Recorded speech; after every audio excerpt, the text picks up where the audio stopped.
Hola, bienvenidos a un nuevo Expediente INACIPE, este espacio que el canal judicial nos otorga para hablar de los temas más relevantes en materia de ciencias penales. El día de hoy estamos transmitiendo desde la Biblioteca Salvador Urbina y Frías de la sede alterna de la Suprema Corte de Justicia de la Nación. El tema del día de hoy, vamos a hablar de esta publicación que tenemos aquí, que es el Manual Práctico del Juicio Oral. Para hablar de esta publicación, nos acompaña, que mejor que su autora, la doctora Diana Cristal González Obregón, que es titular de la Unidad para la Implementación del Sistema Procesal Penal Acusatorio en la Procuraduría General de la República. Cristal, bienvenida, muchísimas gracias por haber aceptado nuestra invitación. Muchas gracias, para mí es un honor y también compartir este valioso tiempo con tu auditorio. Gracias por la invitación. Cristal, quisiera que nos empezaras a platicar de cuándo nace la inquietud de escribir este libro y por qué escribir un libro acerca de los juicios orales. Bueno, es hablar de mi bebé libro, como comúnmente lo conocemos, mi primer hijo, mi libro. Nace de la inquietud de mi carrera profesional como abogada, cuando en 2004, 2005, un poquito incluso antes, empezábamos a hablar de la reforma en materia penal, una reforma para implementar juicios orales, y veíamos los abogados litigantes que no existía un manual donde pudiéramos de manera práctica saber cómo me voy a desempeñar, independientemente que seas agente del Ministerio Público, defensora, juez, alguna otra, incluso empresarios, cualquier persona que quiera conocer cómo avanza la investigación a partir de una denuncia o una querella hasta el esclarecimiento de los hechos. Había libros muy valiosos, por supuesto, ya del nuevo sistema, pero de manera práctica como manual tenías que ir a un libro y otro libro y referencia. Entonces el manual práctico lo que hace es retomar de manera muy sencilla y muy clara, independientemente del perfil que tengas, el rol que te desempeñes como abogada, cómo voy a avanzar en la investigación, qué hago en cada una de las audiencias y cómo puedo presentarme al juez, cómo puedo desahogar los medios de prueba, cómo puedo ofrecerlos previamente y hasta el esclarecimiento de los hechos. Y también algo bien importante, contiene todos los estudios de tu amiga y servidora y de todos ustedes, de la maestría de juicios orales, de mis estudios también de doctorado, de los semestres terminados, para retomar aquella inquietud también en cuanto a las técnicas de litigación. ¿Cómo puedo hacer un interrogatorio a un testigo? ¿Cómo puedo evidenciar a un testigo que miente? ¿Cómo puedo hacer que a través de una entrevista ante el Ministerio Público pueda recordar a un testigo ante el juez algo, un dato, el número de placas, alguna fecha que es relevante para mi teoría del caso, como aquella argumentación que quiero que en esencia conozca el juzgador? Entonces, retoma también de manera práctica y pedagógica principalmente todo este procedimiento. Yo tuve el gusto de leerlo.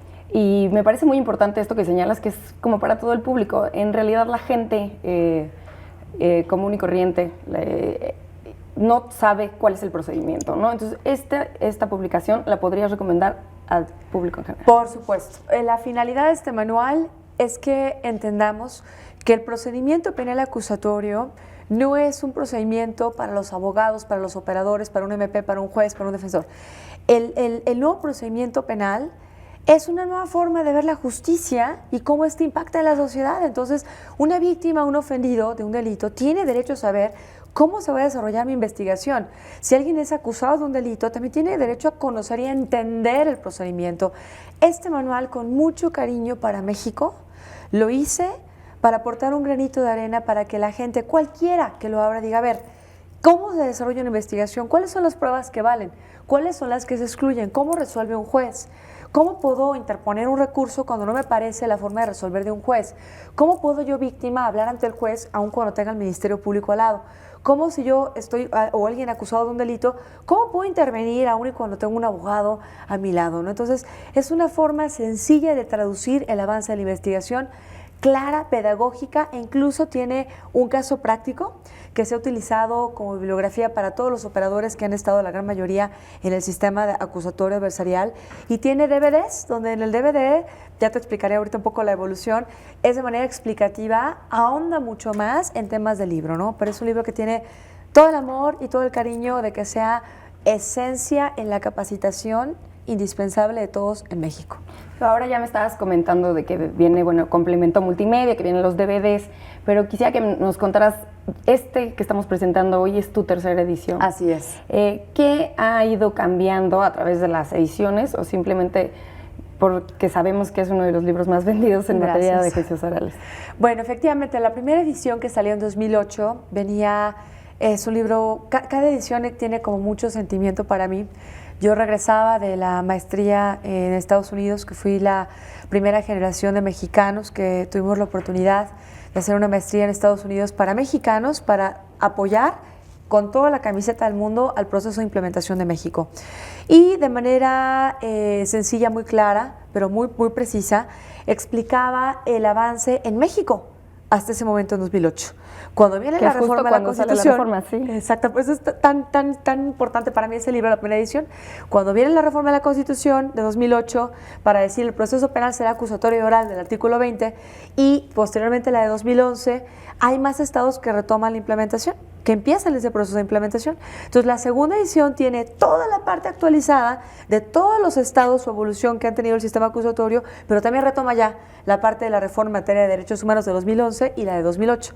Y la tercera edición tiene actualizadísima la evolución de las entidades federativas que tienen ya el sistema acusatorio, porque la experiencia a nivel nacional es distinta a la de Chihuahua, la de Baja California, la de Guanajuato, la de Estado de México, la de Puebla, por ejemplo. Entonces retoma lo más actualizado de la evolución de los estados que aplican el sistema acusatorio, pero también actualiza en las mejores técnicas de litigación y actualiza algo que para mí fue también muy importante, que el caso práctico también se vuelve, tiene cambios, es muy interesante. O sea, no, el que tenga la primera y segunda edición va a ver que la tercera te da muchas cosas nuevas. O sea, también en el caso práctico. En el caso práctico.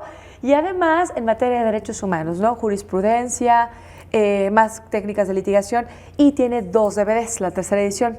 Y uno de estos DVDs está enfocado en algo que considero que es muy importante también, es decir, el papel de los policías. Las policías en el sistema acusatorio, todos los agentes de investigación que yo valoro muchísimo, y creo que sin la policía, todos los cuerpos de policías, no podemos implementar un sistema acusatorio. Me parece que ellos son la parte trascendental, porque ellos son los que llegan al lugar de los hechos y aún bajo la dirección del Ministerio Público, ellos son los que van a recabar, ver la cadena de custodia, iniciarla, procurar ese cuidado de los testigos, que se les proporcione atención psicológica, médica, etc. Entonces, uno de los DVDs de la tercera edición retoma precisamente y particularmente el papel de las policías en el sistema acusatorio. Entonces, ¿podría ser un referente de capacitación también para el personal policial? Por supuesto. Se buscó que cada uno de los contenidos, incluso este DVD, fuera referente indispensable de capacitación de los agentes de investigación. Cristal, hay una cosa que me llamó muchísimo la atención, que en esta tercera edición aparecen 4 sellos editoriales. Quisiera que nos contaras a qué se debe que hay 4 sellos editoriales y cuál es tu relación con estas instituciones, porque está el Instituto de Formación Profesional de la Procuraduría del DF, está la misma Procuraduría del Distrito Federal, el INACIPE. Cuéntanos un poco cómo es que llegaste a que 4 sellos editoriales aparecieran en el libro, ¿no? Y qué bueno que lo dices, porque esto es parte de la camiseta. Yo creo firmemente que esta es una labor en equipo. Aquí no se busca protagonismos, no es un rostro en la reforma. Esto es una labor en equipo porque es México. Y al hablar de México tenemos que unir esfuerzos. El claro ejemplo lo veremos, y me adelanto un poquito, en el Código Nacional de Procedimientos Penales, que retoma los esfuerzos de todos, ¿no? Autoridades, ciudadanos, académicos, todos los operadores. Este libro, que está hecho con mucho cariño por tu servidora, retoma, yo quise unir esfuerzos. Previamente a tener el honor, que agradezco mucho, señor Procurador de la República, que tanto admiro y quiero muchísimo, me dio la oportunidad de ser la titular de la Unidad para la Implementación del Sistema Procesal Penal Acusatorio en nuestra PGR. Tuve la gran oportunidad, y agradezco al jefe de gobierno, de ser coordinadora académica de juicios orales en el Instituto de la Procuraduría General del DF. Y bueno, pues este libro tan querido también, y que en 2008 y en la segunda edición en 2011 nace en el Instituto de Formación Profesional de la Procuraduría General del DF, de Justicia del DF, con apoyo del DF, pues yo quise conjugar esfuerzos, es decir, hay un esfuerzo impresionantemente en el DF también de llevar a cabo la implementación, de seguir adelante con la cabeza afortunada que tenemos de nuestro jefe de gobierno, que apoyamos, es una persona formidablemente muy valiente y muy inteligente, pero también quise retomar esfuerzos donde orgullosamente pertenezco ahora, que es la Procuraduría General de la República, con un liderazgo del señor Procurador Jesús Murillo Caram. Entonces, me parece que este esfuerzo de tantas manos que han trabajado, INACIPE, con el doctor Rafael Estrada, pues es muestra de que la reforma busca unir lazos, unir mentes, unir esfuerzos, y por eso es que yo quise que fuera por parte del Instituto, por la Procuraduría del DF, por la Procuraduría General de la República, donde orgullosamente pertenezco, por INACIPE, que es nuestro Instituto de Formación, y como tercera edición. Sí quisiera aclararles que tengo entendido, he visto que había libros que habían salido con una tercera edición anteriormente con Ubiyus. Yo sí quisiera aclararles que esa no es la tercera edición. O sea, la tercera edición trae extra todo lo que me estás diciendo, claro, ¿no? Incluso los color. Discos, okay. Claro, o sea, la tercera edición es únicamente por INACIPE, por el Instituto de Formación Profesional, por Tirant Leblanche, que es de España, y también agradezco, es mi editorial, por la Procuraduría General de la República, por la PGJ del DF, ¿no? Pero no por Ubiyus. Hubo un error por parte de Ubiyus. Yo todavía espero que pues se haga la disculpa pública a mí como autora, porque pues sin mi consentimiento yo vi libros que decían tercera edición, cuando yo no tenía conocimiento. Yo estaba incluso, pues mi hija estaba naciendo, yo no tenía conocimiento porque fue en un tiempo que yo estaba en tiempo de reposo producto de mi maternidad, pero la tercera edición, que es azul, tiene ya tercera edición y sale por INACIPE, por la PGR, por la PGJ y por el Instituto de Formación Profesional. Pues ya que nos comentas que cómo ha ido evolucionando esta publicación, este manual, me imagino, y quisiera que me dijeras tú, sí, que va a haber una cuarta y una quinta, y así conforme vayamos avanzando en la implementación. Te pregunto, en esta tercera edición, viene lo del Código Nacional de Procedimientos Penales, porque bueno, es muy reciente la promulgación del código y no sé si pudiste incluirlo. Claro que sí.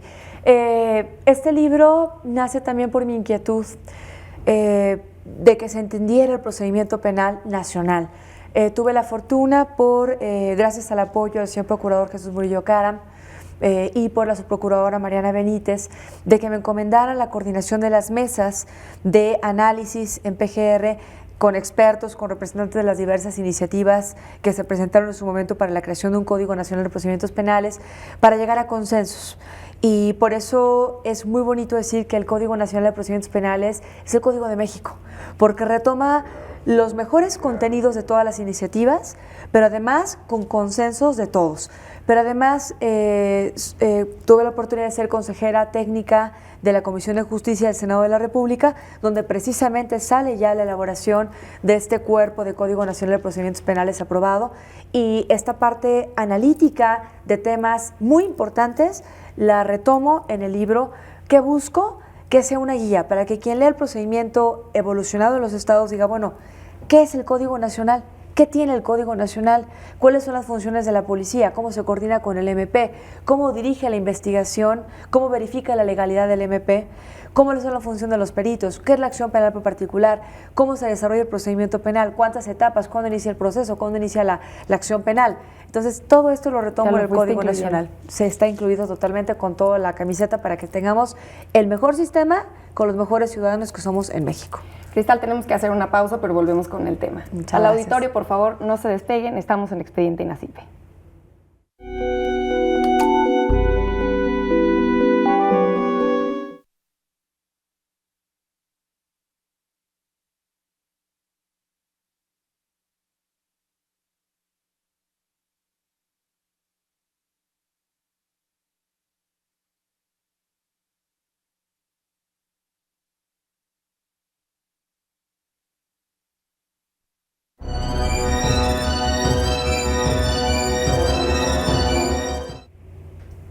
Gracias por continuar con nosotros en Expediente INACIPE. Les recuerdo que el día de hoy estamos grabando desde la Biblioteca Salvador Urbina y Frías de la sede alterna de la Suprema Corte de Justicia de la Nación. Asimismo, les recuerdo que pueden estar en contacto con nosotros a través de nuestro correo electrónico que aparecerá en sus pantallas y nuestro Twitter que es @expediente_. Queremos saber sus comentarios y sugerencias acerca del programa. El día de hoy estamos hablando acerca del manual práctico del juicio oral. Cristal, bueno, pues ya estábamos hablando como en general de esta tercera edición del manual. Quisiera que nos adentráramos un poquito, por supuesto, no podemos tocar todos los temas que vienen en el manual, pero sí me gustaría que tocáramos algunos temas que me parecieron que son relevantes. En el inicio del manual hace referencia al cambio en el objeto del proceso penal. Quisiera que nos contaras un poco qué cambió y cuál es la relevancia de este cambio en el objeto del proceso penal. Con mucho gusto. En el libro trato de enfocar primeramente un mapeo comparativo de por qué se cambia de un sistema escrito, predominantemente escrito, a un acusatorio adversarial oral. Porque había muchos de los principios que se aplican en el sistema oral, pues ya estaban contenidos en el sistema escrito. Sin embargo, al tener todo un esquema en el procedimiento con los principios, como el avance en la investigación, diferente al escrito, porque aquí prevalece la oralidad, pues aun cuando había una publicidad en el sistema escrito, pues no es lo mismo hablar de una publicidad en una etapa nada más de audiencias, donde había un careo, a una publicidad y a una oralidad desde el principio de la investigación, que es la forma metodológica de audiencias y la oralidad que existe en el sistema acusatorio adversarial. Entonces, de manera comparativa se explica por qué también en el sistema predominantemente escrito se veía al acusado como el objeto de persecución penal. Entonces, toda la investigación estaba encaminada a encontrar elementos en contra de esta persona. Cuando tú analizas que en el sistema acusatorio adversarial el objeto es el esclarecimiento de los hechos y que la persona acusada o previamente la etapa intermedia es la imputada y buscas el esclarecimiento de los hechos, pues no es buscar qué elementos puedo tener en contra de esta persona, sino decir, ¿cómo puedo ante una persona acusada y una víctima dar solución a un conflicto penal? Entonces todo eso cambia porque finalmente el enfoque de la investigación tanto del Ministerio Público como de la Defensa es en buscar aquellos medios que les permitan a ambas partes conocer cuál es la verdad, a ver qué sucedió en el caso penal. Y en ese esclarecimiento ver cómo se puede solucionar de mejor manera. Y ahí vamos a detenernos también, que se explica en el libro. ¿Cómo se puede solucionar de mejor manera? En el libro también explico que puede haber formas diferentes antes del juicio oral, como por ejemplo medios la mediación, alternos, ¿no? Los medios Sí. alternos, y también las formas anticipadas como el procedimiento abreviado, que es, por ejemplo, una forma de dictar sentencia por parte de un juez distinto al del juicio oral, que se llama juez de control de legalidad, pero te evitas el juicio oral porque el caso lo amerita, porque las partes así lo quieren hacer, porque se vio la reparación del daño, y es una forma satisfactoria de las dos partes para poner fin a un conflicto penal. Podríamos decir, por ejemplo, ahora me estás comentando de cuáles son los cambios, pero podríamos así como resumir en una frase cuál es el nuevo objeto del proceso penal. Por supuesto, el nuevo objeto del proceso penal es dar una solución rápida al conflicto penal satisfactoria para las partes, donde se vea efectivamente la reparación del daño a la víctima del ofendido, sí. Y que la sentencia que se le dicte, la solución, en todo caso, por una mediación, una conciliación al imputado o ya sentenciado, sea efectivamente para lograr una reinserción a la sociedad. Es decir, evitar en política criminal que esta persona vuelva a delinquir. Ese es un asunto bastante complejo, pero va más allá que la pena. Sistema anterior se buscaba siempre el juicio y la pena privativa de libertad, la cárcel, porque se entendía que la cárcel era la única forma de satisfacer a las partes, cuando en la realidad, pues finalmente una persona que cumplía una sentencia, pues raramente tenía una reinserción adecuada, sino que salía. Y bueno, la víctima no quedaba tampoco contenta, ¿no? Por supuesto. No siempre. La víctima tenía la percepción de impunidad, ¿no? Si pudiéramos enumerar las ventajas que tiene este sistema sobre el que era inquisitivo mixto anteriormente, ¿cuáles serían las ventajas del sistema penal acusatorio? Con mucho gusto. La primera, un rápido avance, la agilidad en el avance de la investigación. ¿Podríamos decir como cuánto dura un o sea, sí, hacer la diferencia entre en el sistema anterior y en el de ahora, ¿cuánto dura un proceso? Con mucho gusto. Por ejemplo, un caso de homicidio, por ejemplo, que se resolvía, y estoy hablando en tiempos cortos, en 2 años, en un sistema acusatorio, se ha resuelto, por ejemplo, en mes y medio. Desde la investigación, aclaro, hasta que se dicta sentencia. No estoy hablando nada más del juicio oral ni de la investigación, sino estoy hablando desde el conocimiento de los hechos en un homicidio, en un estado de la República donde se aplica un sistema acusatorio y que hubo sentencia dictada en juicio oral, hasta que se dictó la sentencia fue mes y medio, comparando años y años y años de investigaciones que quedan truncadas por el papeleo, por trámites administrativos innecesarios. Entonces, en una etapa de investigación, un ejemplo mucho más concreto. En una investigación en el sistema acusatorio, una persona que llega detenida en tu juez de control, que se le verifica la legalidad de la misma, se le comunica la investigación, se le vincula al proceso, se le dicta el auto de vinculación, se le imponen medidas cautelares si fueran necesarios y se fija un plazo para el cierre de la investigación. ¿En cuánto tiempo crees? 1 hora y media, 1 hora 40 minutos en el sistema acusatorio. ¿Por qué? Porque hay una metodología de audiencias llamada audiencia inicial en el Código Nacional de Procedimientos, en la experiencia nacional, también llamada previamente al Código Nacional, audiencia de control, audiencia de formulación, pero finalmente son actos que de manera concentrada permiten que en 1 hora 40 minutos, si funciona, me refiero, el avance rápido, porque tiene que ver con capacitación, que no se acoja al plazo la persona imputada, 1 hora 40 minutos de una calificación de legalidad hasta que se fije el plazo para la investigación. Versus años de investigación, cuando la persona todavía está esperando hablar con el juez en un sistema inquisitivo mixto. Otro ejemplo que te pongo para nuestros auditorio muy valioso, los recursos. Una apelación, por ejemplo, el trámite tan engorroso por escrito que hay en un sistema escrito, te lo pongo con una apelación en el sistema nuevo, que haya audiencias y que se resuelven en días, o un recurso mucho más rápido, el de la revocación, que ese es algo muy interesante que para que se queden todavía como muy emocionados, les voy a decir que se resuelve en la vida práctica, el nuevo sistema, en 7 minutos. 7 ¿En qué minutos. consiste la revocación? Estamos en una audiencia tú y yo, tú eres la defensora, yo soy el Ministerio Público y resulta que el juez, sin pedirnos la palabra a nosotros, sin permitir que tú y yo digamos algo, resuelve después de vincular al proceso que el imputado va a estar con una medida cautelar por el tiempo de 1 semana. Entonces, si tú y yo no pusimos en la mesa de debate el tiempo de la medida cautelar, por ejemplo, entonces el juez, por la imparcialidad que lo rige como principio rector, no puede imponer algo que las partes no solicitamos y que no debatimos respetando el principio de igualdad y de contradicción. Entonces, en ese momento, de manera oral, sin necesidad de papeleo, es otra audiencia, ¿no? De hecho, dentro de la misma audiencia lo puedes hacer, es la ventaja.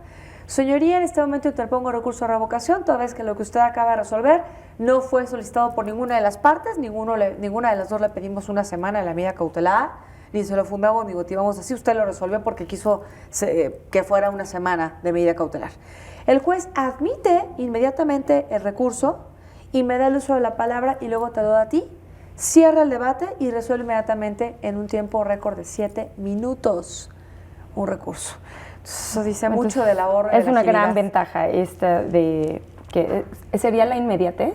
Claro, o sea, el contacto directo con la inmediación, la igualdad, la inmediación que tú dijiste muy bien ante el juez porque lo tenemos directamente, la oralidad que nos evita tanto papeleo administrativo y que finalmente el juez resuelve de manera flexible cualquiera de las peticiones que le hagamos de manera inmediata.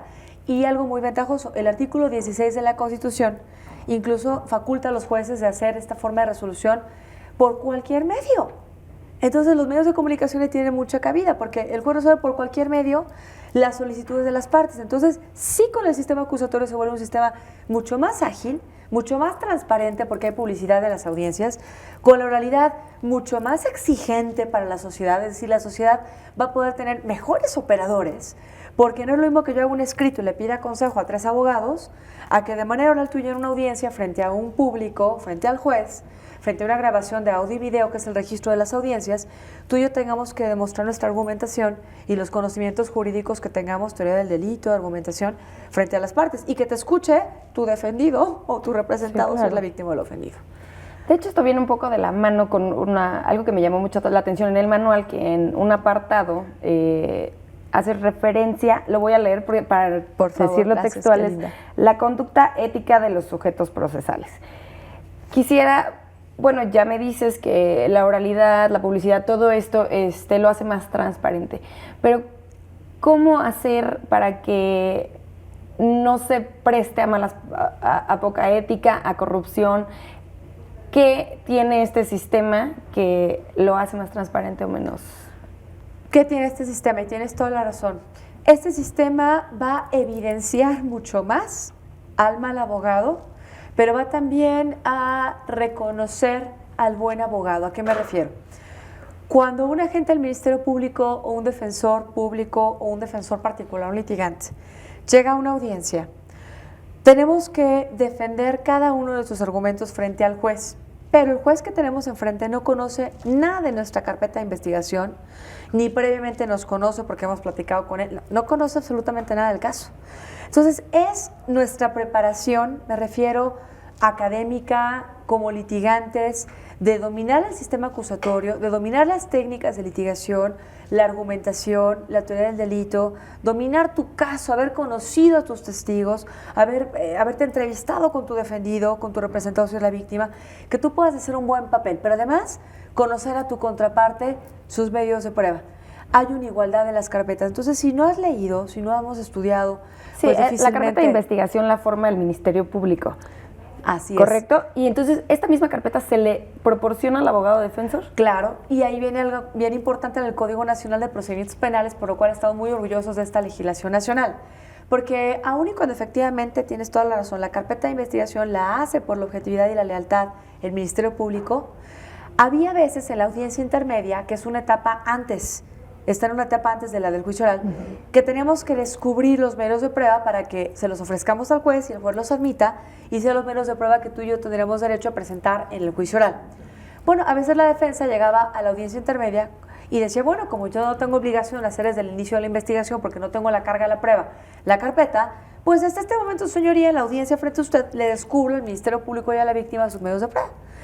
El Código Nacional de Procedimientos Penales va más allá y evita esta desigualdad porque tenemos algo que se llama descubrimiento probatorio. Y entonces, para retomar tu punto, hace que la defensa también, desde la investigación y también para respetar la igualdad y la contradicción, antes de la audiencia intermedia, tiene la obligación, dice el Código Nacional, y lo retomo y lo explico en el manual práctico de juicio oral, de descubrir antes de esta audiencia, para respetar la igualdad de la víctima, del MP, que es parte también, de decir, a ver, MP, mira, aquí tengo esta testimonial, tengo esta pericial, tengo esta documental privada, para que cuando estemos en la audiencia frente al juez estemos en igualdad. Entonces, este sistema va a evidenciar más al abogado. Entonces, se dice que es mucho más claro, mucho mejor este sistema también, porque es el mejor sistema para la sociedad para evaluar quiénes son los operadores que están en el sistema de procuración e impartición de justicia. Eso te iba a decir, evidencia al abogado y también al Ministerio Público, ¿no? Claro. Bueno, peritos y policía también entrarían. Claro, porque los policías y los peritos, dijiste algo bien importante, Luzma, porque en el sistema anterior, cuando iban a declarar los policías y los peritos, era ya para corroborar, para ampliar o para ratificar, ¿no?, para corroborar lo que previamente habían dicho ante el Ministerio Público, porque la investigación tenía valor. ¿Por qué? Porque ya tenía conocimiento ya tenían el juez. las pruebas, ¿no? Se podría decir. Claro, entonces muchas veces, y muchas veces por carga de trabajo también, alguna gente del Ministerio Público, que los queremos mucho, pero por la carga de trabajo decían, mira, tú ve a ratificar, si acaso vas a ampliar, y pues por el tiempo que tardaban en resolverse los casos, el policía decía, bueno, pues sí, yo tuve una aprehensión hace 3 años, pero bueno, como voy a ratificar, pues nada más digo que estoy ratificando lo mismo que en la vez que me presenté ante el Ministerio Público. Ahora no. De hecho, quisiera hacer aquí un breve paréntesis porque voy a aprovechar para enseñarle y darle una probadita a la audiencia de lo que es el material multimedia que viene en tu publicación. Entonces, es sobre este tema. Vamos a poner el video de cuál es el papel de la policía, que es justo lo que me ibas a explicar. Entonces, vamos a dejarle a la audiencia el papel de la policía y posteriormente iremos a un corte y volvemos. Por favor, continúen con nosotros.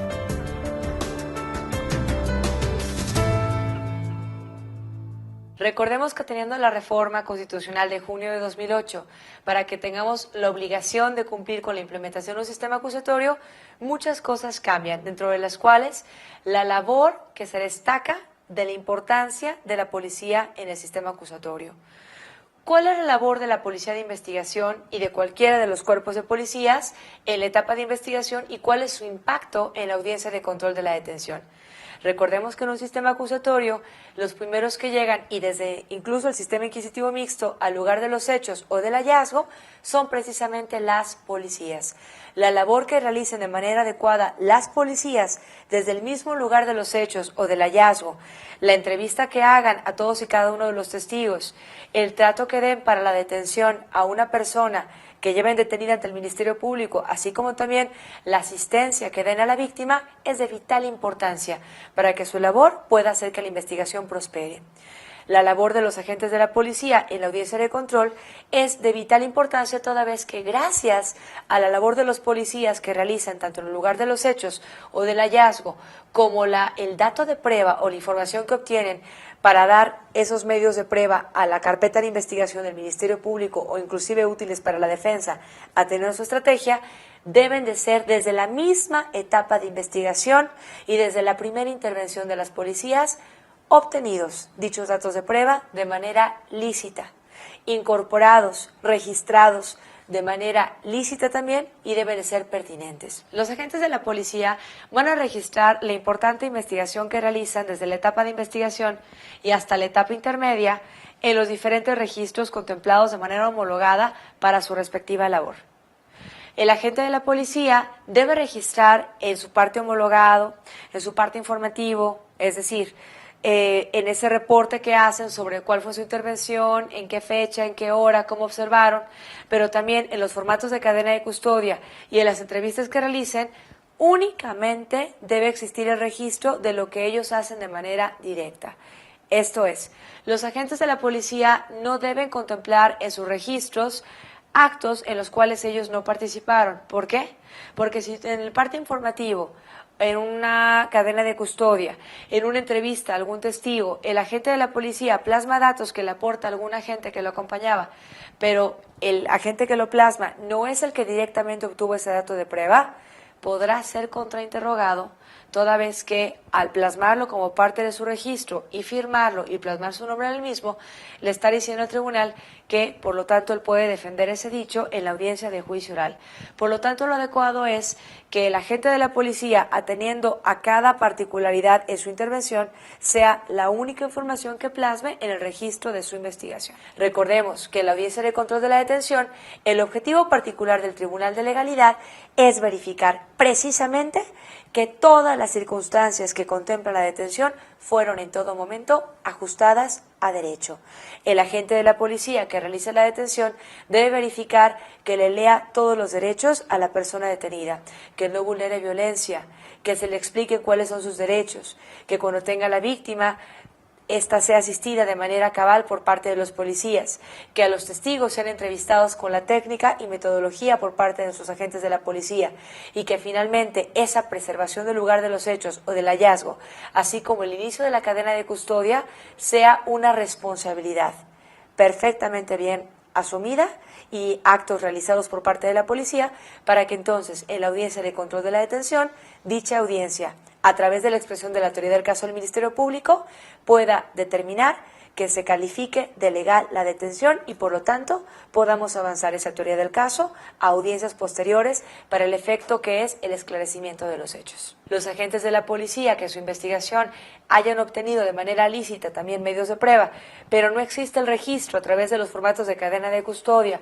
no exista su descripción o no expliquen en su formato homologado, en su parte policial cómo los obtuvieron, pueden tener algunos problemas toda vez que comprendamos que esos registros sobre cadena de custodia, los formatos de cadena de custodia, el parte homologado, el parte policial, el informe homologado del policía, los informes que realizan los peritos, los dictámenes que realizan también, componen la carpeta de investigación y es hasta la audiencia oral, hasta esta etapa donde pueden ser refutados para efecto de que se excluyan para que no lleguen a ser conocidos por el tribunal oral. La importancia del obrar lícito por parte de los medios de prueba, esto es, nuestros agentes de la policía, que sepan, que dominen cómo preservar el lugar de los hechos o del hallazgo y que sepan perfectamente bien cómo iniciar y desarrollar, en todo caso, hasta que se hace intervención, la cadena de custodia, la técnica y la metodología que utilizan al entrevistar a cada uno de los testigos, a la víctima, serán de vital importancia para que su labor pueda trascender a la etapa siguiente, que es la más importante en este esquema de justicia. ¿Por qué? Porque es hasta la siguiente etapa donde se presentará el agente de la policía, los peritos y diversos testigos, y serán los únicos medios de prueba, los que se presenten a la etapa de juzgamiento, los que serán base para que el tribunal oral en la etapa siguiente pueda fundar y motivar una sentencia, ya sea condenatoria o absolutoria. Veamos ahora la participación tan importante tuya como agente de la policía en el sistema acusatorio mexicano. Toda la labor de investigación que tú has realizado, desde la etapa de investigación y en coordinación con peritos y policías, toda la depuración que nos has ayudado a realizar de los medios de prueba que inclusive tú recabaste, incluso en actos de iniciativa propia permitidos para ti a partir de las ventajas del sistema acusatorio, son por primera vez reflejados hasta la audiencia de juicio oral. Por lo tanto, vamos a decir que tu presencia físicamente hablando es hasta la audiencia de juicio oral. Tú participas en el desahogo de los medios de prueba. Tú participas de manera importante para que se pueda fortalecer la teoría del caso y entonces se cause credibilidad para que se dicte esa sentencia por parte del tribunal oral. Tú cuentas la teoría del caso por parte del Ministerio Público o en todo caso, si eres presentado para la defensa, apoyarás la respectiva teoría del caso que ellos presenten. La labor tan importante de los policías permite que en el desahogo de tu testimonio y contestando preguntas del interrogatorio que te haga tu abogado, contestando el contrainterrogatorio que te haga la contraparte, contestando repreguntas que te vuelva a hacer para aclarar el testigo que te llevó y contestando un recontrainterrogatorio del abogado que te está refutando la credibilidad, aún y con las objeciones, la lectura para apoyo de memoria, la lectura para evidencia de contradicción, tu dicho y tu investigación sea tan fuerte que pueda ayudar a que se dicte el fallo como le está pidiendo la parte que te pone como parte de su teoría del caso y te presenta a declarar en la audiencia de juicio oral.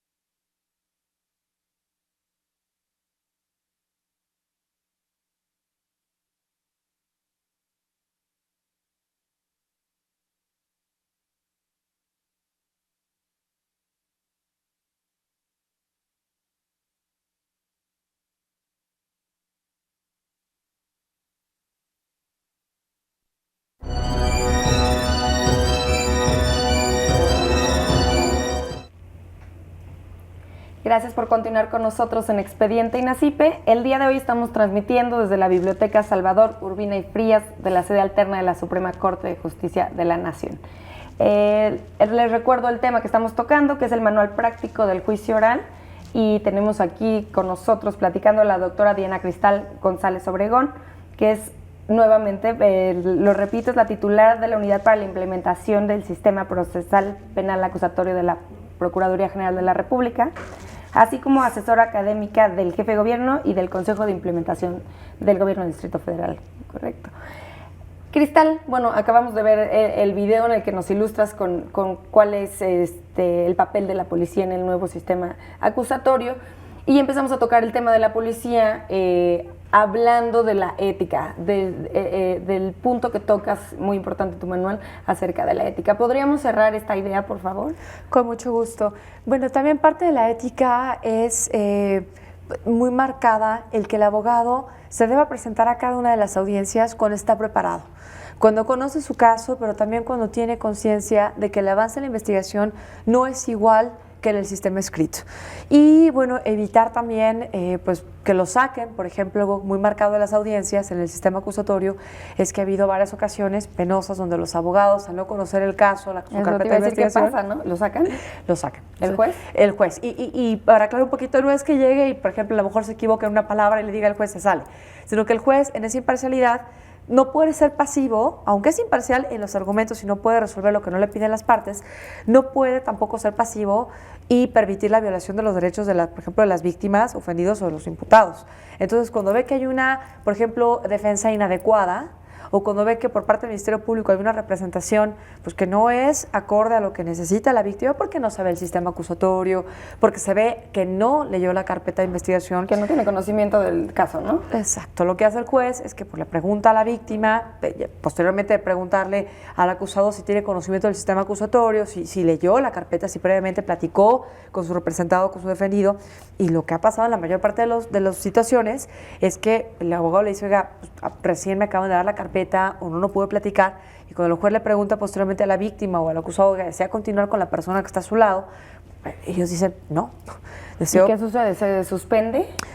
Inmediatamente se le nombra, por ejemplo, a un ministerio público, se le nombra a un defensor público, aunque se lleve posteriormente a la audiencia, puesto que no puede seguir si el abogado no tiene conocimiento el nuevo, ¿no? El nuevo defensor. Claro, entonces, ¿la ética en qué sentido es? Bueno, yo no me voy a presentar a una audiencia, por ejemplo, un abogado particular, por decir, pues porque estoy cobrando un horario. Si me voy a presentar a una audiencia cuando estoy preparado, cuando sé el sistema, porque la evaluación que se hace con el tribunal es muy fuerte, ¿no?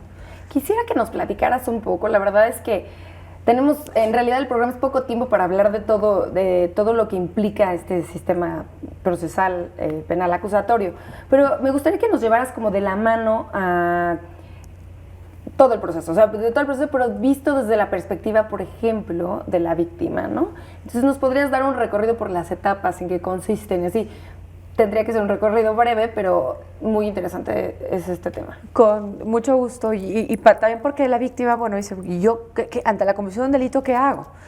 Bueno, pues una víctima, por ejemplo, vamos a verlo de un daño patrimonial, ¿no? Un monto, vamos a decirlo, 1,000 pesos, por ejemplo. Acude a una unidad de atención temprana. En esa unidad de atención temprana hay un agente del Ministerio Público cuyo perfil, además de ser agente, pues tiene un perfil, ¿qué diremos?, de filtro de las causas, de permitir que a aquellas solamente cuya investigación en materia penal pues pueda avanzar, pues la ingrese. De otra manera, si es algo civil, si es algo de otra materia, posiblemente es un filtro ese agente del Ministerio Público.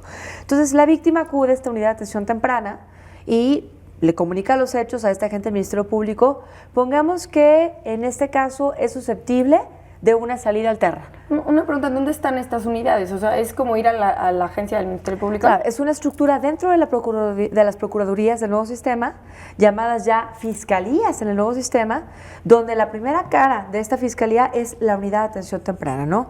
Esto hablando, por ejemplo, de la experiencia a nivel nacional, los nombres. Y esta víctima le presenta los hechos de manera pues sencilla, clara a la gente, y el agente que en su consideración diga, este es un delito, es un daño patrimonial, por el monto es susceptible de que se pueda resolver, la víctima está abierta a que se le pague esa reparación y no ir más allá. Entonces, manda este caso a una unidad de salidas alternativas que está dentro de la misma estructura o un área de salidas alternativas. En esta área es donde hay expertos, mediadores o conciliadores, ya no el Ministerio Público, pero que tratan de que las partes, ya sea que en ese momento estén las dos, ¿no? el imputado y la víctima, o lo citan y previamente en una sala, incluso, ¿qué será?, acondicionada, para que se pueda llevar a cabo la salida alterna, o sea, mesas redondas, las paredes, las oficinas con paredes de vidrio, para que sea susceptible a que se pueda llevar a cabo la solución del conflicto penal. Si se llega a esa solución, finalmente se hace un acta por parte del mediador, donde ve la forma de solución, cuál fue el acuerdo de las partes, y se le comunica al Ministerio Público. Pero ahí también hay flexibilidad del sistema. La víctima puede ser que ya estando con el imputado le diga, no, yo no hice nada, yo no rompí nada, yo no te voy a pagar nada. Entonces la víctima diga, oye, pues yo vine aquí con la esperanza de que se pueda resolver y me puedan pagar en reparación el daño y no puedo llegar a una solución. ¿Qué pasa ahí? Bueno, regresa al Ministerio Público y el Ministerio Público lo turna a un área o una unidad que se llama de investigación. En esa unidad de investigación están los agentes del Ministerio Público que llevan ahora sí la parte de investigación en la recabación de los medios de prueba con cuerpos de policía y peritos, dan el avance a la investigación, ya se ve la investigación judicializada, es decir, son los MPs que se presentan ante el juez. Y entonces ante el juez se ve, por ejemplo... Son los MPs que hacen la investigación, ¿no? Son como los directores, son como los directores de la investigación. Perfecto, ¿no? Los directores de la investigación. Entonces ya ante el juez de control, esta persona citada por este daño patrimonial, pues se le va a comunicar en la formulación de la imputación a la investigación, por qué se le está ejerciendo acción penal, se le va a vincular a proceso. ¿Esta qué etapa es? Esta es la etapa de investigación.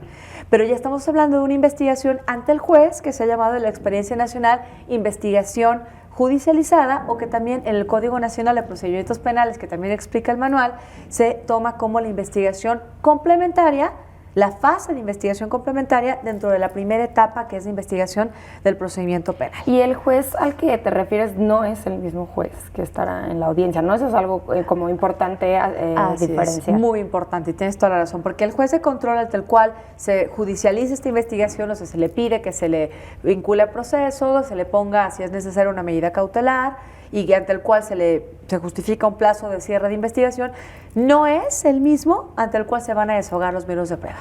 O sea, eso es algo bien importante, porque después de que se judicialice, por ejemplo, en este caso de daño patrimonial, la investigación, y se cierra el plazo para el cierre, plazo que se fijó ante el juez, pues el MP todavía, por esa flexibilidad, pudiera haber una posibilidad, si las partes platican, de salidas alternas, o incluso el Ministerio Público pudiera platicar con la defensa y decir, oye, mira, yo tengo este pericial, tengo este documental, tengo este prueba material, tengo todo esto para irme a un juicio oral, pero puedo también ofrecerte una reducción en la pena y para que se pague la reparación del daño a mi víctima, y nos vamos a un procedimiento abreviado, que es ante el juez de control de legalidad, probablemente porque ya no estaríamos en audiencia, es un juez del mismo Tribunal de Legalidad, pero obviamente ya distinto al que llevó a cabo estos actos que acabamos de comentar de la vinculación, formulación y todo. Pero no le puedes llamar el juez de juicio oral, porque justo lo que se evita es el juicio oral. Exactamente. Entonces, nos cita el juez, pongamos que ese caso se resuelve, escucha la investigación que tiene el Ministerio Público, el juez de control le va a preguntar, en el caso del abreviado, a la víctima si está consciente de lo que implica el procedimiento abreviado, que no hay juicio oral y que en ese momento el juez, después de escuchar a las partes, dicta una sentencia. Entonces voltea con el acusado y el juez le pregunta, ¿usted sabe la consecuencia de un procedimiento abreviado? ¿Le explicaron que usted con esto renuncia a su derecho a un juicio oral? ¿Le explicaron que usted debió de prever la reparación del daño? Sí, señoría, sí. Le explicaron, ¿no? Entonces verifica que las partes, tanto la víctima o el ofendido y el acusado, pues tengan conciencia de por qué están ahí, ¿no? Si el tribunal lo admite, entonces dicta sentencia, y una sentencia condenatoria, y se pone fin al conflicto penal. Pongamos que en este caso... ¿Cómo por qué un acusado quisiera tener un procedimiento abreviado? O sea, porque es una sentencia condenatoria automáticamente. Así es. Porque en un tiempo mucho más corto obtiene sentencia, y una sentencia reducida. Entonces, esa es la gran ventaja. Si tú vas a ir a juicio, no te pueden dar este monto de pena y esta reparación del daño, sino mucho antes, una sentencia, una reducción considerable, y además con una reparación que en este momento es la que quiere la víctima, no la que acuerda. ¿Y por qué la víctima? Porque en un tiempo mucho más rápido, y sin que se tenga que ir al juicio oral, pues se tiene una rápida y eficaz reparación del daño. Y ahora, tú me preguntabas, bueno, ¿qué pasa con esa investigación? Pongamos que el daño patrimonial, el acusado diga, yo no quiero el procedimiento abreviado, tampoco quiero la salida alterna. Bueno, el MP presenta una acusación, y ese escrito de acusación nos lleva a la segunda etapa denominada intermedia, que está contenida en el Código Nacional de Procedimientos Penales en el artículo 211, como parte de la segunda etapa del procedimiento penal que ahí se explica, y también en el manual que se explica tanto en la Experiencia Nacional como en el Código Nacional. Sí, en esta etapa me llamó la atención que hacías referencia de que era una etapa en la que no solamente era oral, sino había una parte escrita, que es la acusación. Así es. Y una oral, ¿no? Y qué bueno que lo anuncias, porque finalmente se cree que en el sistema oral todo es oral. No, si hay escritos, pero los necesarios, los mínimos. Y finalmente, no solo los escritos resuelve el tribunal. O sea, el tribunal resuelve sobre lo que se presenta en su momento para el desahogo. Pero los escritos, ¿cuándo son? Este es un caso ejemplar, por ejemplo, la acusación. La acusación la hace por escrito el MP, se la pone en conocimiento de la parte administrativa del tribunal, el tribunal lo que hace es notifica a las contrapartes con la copia del escrito de acusación, se le da oportunidad para que la conteste, si así decide hacerlo el acusado por escrito, o lo puede hacer de manera oral, y también puede la víctima manifestar vicios de la acusación, puede aportar otros medios de prueba en un escrito complementario, pero ya lo importante es que posterior a esto hay una audiencia intermedia. Y la audiencia intermedia, el juez, para que veamos la importancia de la oralidad, aun y cuando hubo papeles e intercambios entre las partes, el juez de control que está en la audiencia intermedia no tiene conocimiento de ningún escrito de la carpeta de investigación y necesita que las partes, el Ministerio Público y la defensa, en la etapa intermedia, de manera oral, en la audiencia, ofrezcan sus medios de prueba, ¿no? El juez los admite y de manera escrita dicta un auto de apertura a juicio oral. Ahí sí van admitidos los medios de prueba que tendrá derecho por la legalidad, porque se obtuvieron de manera lícita, ¿no? Porque son relevantes para el Ministerio Público, para la defensa, una lista de los medios de prueba para el MP, para la defensa, y ese auto de apertura, preguntando al juez que me hace referencia muy importante, ese es el único que sí se le llega al tribunal oral. Entonces el tribunal oral, cuando llega al juicio oral, si no hubiera alguna forma anticipada, una salida alterna, no tiene conocimiento de las carpetas, como bien decías, pero sí tiene un auto de apertura. Entonces, eso que evita que en el juicio oral yo diga como parte, oiga, señoría, por ejemplo, fíjese que el juez de control, no sucede así, pero que dijera, oiga, se le olvidó al juez de control admitir este medio de prueba. El juez de juicio va a decir, oiga, aquí yo tengo un auto de apertura y aquí vienen claramente enunciadas las pruebas admitidas para usted, los medios de prueba y para la contraparte. Lo que no esté probatoriamente hablando en ese auto de apertura, pues simplemente no tiene derecho de presentarse en la audiencia de juicio oral, a menos que sea una prueba tan relevante y lo más importante, Luzma, que se justifique que no se tenía lógica en haberlo conseguido. Es nueva, exactamente. Ok, entonces, bueno, esa es la etapa del juicio oral. ¿En dónde termina? ¿En dónde termina? Una sentencia, me imagino, ¿no? Así es. Pero también en el Código Nacional y en la experiencia nacional hay una audiencia de individualización, es decir, ya en el juicio oral el tribunal pues, nos da uso de la voz a las dos para que hagamos el alegato de apertura, que no es prueba, pero tú y yo le explicamos al tribunal los hechos, qué medios de prueba tenemos para que escuche el tribunal, cuál es el fundamento jurídico que yo voy a perseguir como agente del Ministerio Público, cuál es el tuyo como defensa. Y algo muy importante del Código Nacional que también se retoma en el manual es que en el alegato de apertura, aunque no es prueba, sí nos dice ya en México, y eso quedó muy marcado exitosamente en el Código Nacional, que tendremos que hacer una explicación sumaria, sucinta, de los medios de prueba que vamos a desahogar. Eso es muy importante porque se confundía, Luzma, el alegato de apertura que se hace en otros países con el de México. Entonces el abogado que se especializaba en otro país decía, oye, pues el alegato de apertura nada más es los hechos. Y yo no le hablo de nada probatoriamente al juez, pues no es prueba. Tú ahorita decimos, no, tienes que explicarle al juez qué va a escuchar de tus pruebas porque el juez no tiene ninguna lectura de nada. Después, yo como Ministerio Público desahogo mis medios de prueba a través de interrogatorios. Después de cada interrogatorio, tú podrás contrainterrogar a mis testigos y en el manual explico cuáles son las preguntas permitidas, cuáles son las mejores técnicas para formular preguntas a los testigos y te quiero platicar rápidamente algo bien importante del programa. Ya casi tenemos que terminar, entonces tendríamos que terminar la última etapa del juicio porque desgraciadamente nuestro tiempo se terminó. Sí. Pero es importante porque tiene que ver con la parte ya final del esclarecimiento. El Código Nacional, y lo explico en mi manual, tiene ya las limitaciones para evitar que la audiencia se dilata. ¿A qué me refiero? Te dice, el contrainterrogatorio solamente va a versar de lo que fue materia del interrogatorio oral en la audiencia. Entonces evita que el abogado que va a refutar al testigo base sus preguntas que hizo por escrito, que está mal, en lo que hizo en la entrevista ante el MP, porque la entrevista ante el MP en el sistema nuevo no vale. Y te dice, la repregunta, que es la pregunta aclaratoria que hace el abogado que interrogó para poder regresar la credibilidad del testigo, es importante porque se refiere a únicamente lo que fue materia de la refutación en el contrainterrogatorio.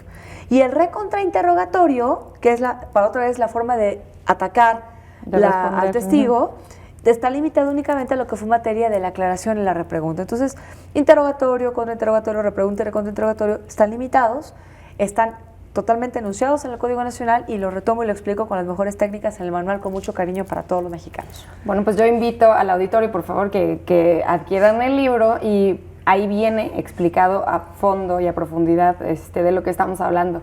Cristal, me gustaría seguir hablando contigo muchísimo más, pero nuestro tiempo se terminó. Yo te agradezco muchísimo que hayas venido con nosotros al programa. Yo también te lo agradezco y bueno, lo pueden adquirir si van a INACIPE, y ustedes hablan a INACYPE, a Publicaciones con el licenciado Alfonso Mostalac, él les dará información sobre INACYPE, dónde lo pueden comprar, o en la página electrónica de Tirant Leblanche, que es mi editorial en España.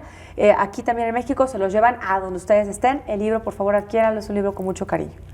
Pues muchas gracias, y al auditorio los espero la próxima semana en un nuevo Expediente INACYPE.